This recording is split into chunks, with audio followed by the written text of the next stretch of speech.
السلام علیکم ناظرین، آج ایک اچھی خبر سامنے آئی ہے۔ عالمی سطح پر جنگ بندی کے بعد تیل کی قیمتوں میں واضح کمی ہوئی ہے اور اس کا اثر پاکستان میں بڑھنے کا امکان ہے۔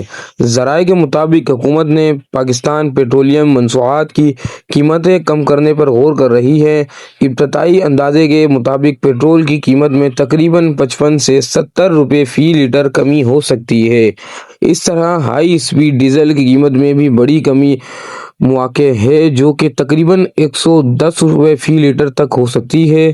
ماہرین کا کہنا ہے کہ عالمی منڈی میں تیل کی قیمتیں تقریباً 17% کم ہوئی ہیں، جس کے بعد پاکستان میں نئی قیمتوں پر کام جاری ہے۔